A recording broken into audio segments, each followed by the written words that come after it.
Hello friends, welcome back. कैसे हो आप सब? आई होप आप सब अच्छे होंगे और आप सबकी पढ़ाई भी अच्छी चल रही होगी। तो प्यारे विद्यार्थियों, जैसा कि आप सबको पता है कि आपके राजस्थान के अंदर आपकी दिनांक 4 से लेकर आपके परक राष्ट्रीय सर्वेक्षण 2024 की शुरुआत हो चुकी है। तो उस कड़ी में आज हम बात करेंगे आपके प्रथम वीक के तहत सामाजिक विज्ञान के पेपर की।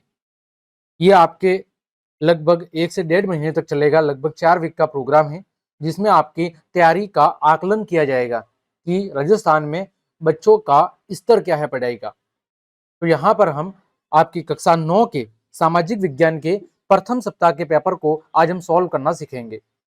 तो चलिए क्लास हम शुरू करते हैं। सबसे पहले आपको यहाँ पर अपना नाम लिख लेना है, आपका रोल नंबर और किस दिनांक को आपका पेपर आयोजित हो रहा है वो आपको लिख लेना है। देखें, पहला प्रश्न आपके सामने दिया हुआ है कि किस प्रकार के वन उच्च वर्षा और विविध वनस्पतियों और जीव जंतुओं की विशेषता रखते हैं। यानी ऐसे कौन से वन हैं जहां पर बहुत ज्यादा वर्षा होती है, अलग अलग प्रकार की वनस्पतियां पाई जाती है और विभिन्न प्रकार के जीव जंतु वहां पर मौजूद होते हैं। तो वो वन होते हैं उष्ण कटिबंधीय वर्षावन। कौन से वन होते हैं? उष्ण कटिबंधीय वर्षावन। दूसरा दूसरा आपके सामने दिया हुआ है कि भारतीय राष्ट्रीय आंदोलन का कौन सा विचार भारतीय संविधान के राज्य नीति के निदेशक सिद्धांतों में परिलक्षित होता है। भारतीय राष्ट्रीय आंदोलन का कौन सा विचार भारतीय संविधान के राज्य के जो नीति निर्देशक तत्व हैं उनके अंदर हमें दिखाई देता है। तो इसका सही उत्तर होगा समानता। तीसरा, भारत में स्थानीय स्वशासन का कौन सा स्तर ग्राम स्तर पर ग्रामीण विकास से संबंधित योजनाओं की योजना बनाने और कार्यान्वयन के लिए जिम्मेदार है। तो स्थानीय स्वशासन का आपका तीसरा अंग है ग्राम पंचायत, जो ग्राम स्तर पर समस्त प्रकार की योजनाओं का क्रियान्वयन करने और योजना बनाने का काम करता है। चौथा प्रश्न है, महात्मा गांधी जो खुद नस्लीय भेदभाव के शिकार थे, काले गोरे का शिकार हुए थे, दक्षिण अफ्रीका में नस्लीय भेदभाव के खिलाफ कई अहिंसक विरोधों में सक्रिय रूप से वो शामिल थी। नीचे दिए गए आंदोलनों में से कौन सा उनके विचारों से प्रेरित था और नस्लीय भेदभाव को समाप्त करने की मांग करता था? तो जो 1950 और 60 के दशक में संयुक्त राज्य अमेरिका में जो नागरिक अधिकार आंदोलन हुए, वो गांधी जी के दक्षिण अफ्रीका में जो नस्लीय भेदभाव के विरुद्ध आंदोलन थे उन्हीं से क्या थे? प्रेरित थे। पांचवा है, भारतीय राष्ट्रीय कांग्रेस के किस अधिवेशन में पहली बार संविधान सभा की मांग की गई थी? तो लखनऊ अधिवेशन आपके 1936, उसमें सर्वप्रथम भारतीय राष्ट्रीय कांग्रेस के द्वारा संविधान सभा की मांग की गई थी। छठा प्रश्न है आपका, मृदा निर्माण के दौरान चट्टानों के छोटे कणों में टूटने के लिए कौन सी प्रक्रिया जिम्मेदार है? तो वो कौन सी प्रक्रिया है? अपक्षय। सातवां, भारत अपनी सांस्कृतिक विशेषताओं, भाषाओं और प्रथाओं में विविधता में एकता कैसे प्रदर्शित करता है? तो अपनी समृद्ध भाषा, कला और भोजन विविधता के कारण ये पूरे देश में क्या है? प्रसिद्ध है।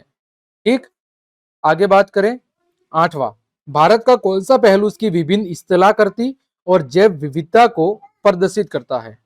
तो भारत के अंदर विविध प्रकार के जो परिदृश्य है, उत्तर में विशाल हिमालय का मैदान, तो पूर्व में आपके पहाड़ियां, जो 7 पहाड़ियां हैं 7 राज्यों में, तो पश्चिम में आपका थार का मरुस्थल है और दक्षिण के अंदर आपका क्या है? दक्षिण के अंदर आपका प्रायद्वीपीय पठारी क्षेत्र है।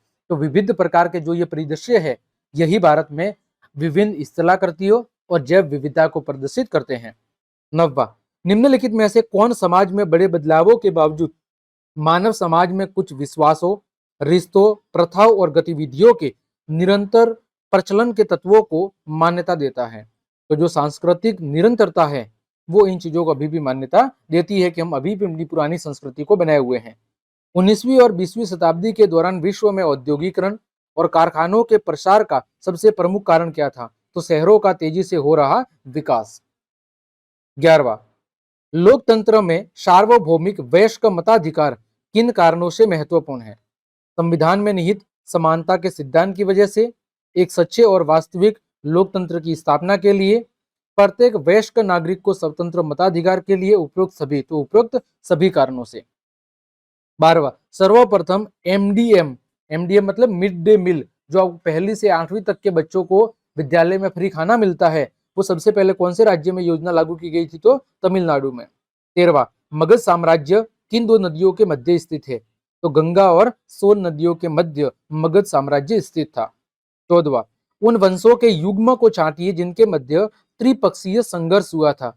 किनके मध्य हुआ था? गुर्जर प्रतिहार, राष्ट्रकूट और पाल वंश के बीच में।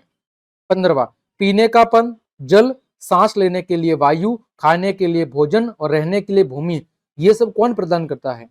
तो हमारा जो परितंत्र है, जो जैव और अजैव घटकों से मिलकर बना है, जिसमें पर्यावरण भी शामिल है, वो हमें पीने के लिए जल, सांस लेने के लिए वायु, खाने के लिए भोजन और रहने के लिए भूमि प्रदान करता है। आगे 16वां, 2015 में किस देश ने अपना नया संविधान बनाया? किसने बनाया? नेपाल ने।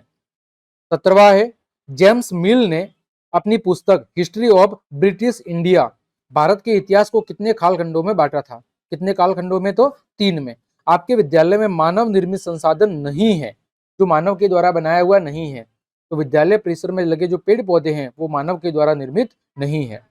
19, किन खनिजों के उत्पादन में राजस्थान का एकाधिकार है? जो चीजें राजस्थान में सबसे ज्यादा पैदा होती है या उत्पन्न होती है खनिज के रूप में, तो जस्ता और तांबा। 20वां, सतत पोषणीय विकास का अर्थ क्या है? तो संसाधनों का कुशलतापूर्वक उपयोग, ताकि न केवल वर्तमान पीढ़ी की अपितु जो हमारी आने वाली भावी पीढ़ियां हैं उनकी आवश्यकता भी पूरी हो सके। इसका उत्तर हो जाएगा ऑप्शन नंबर द।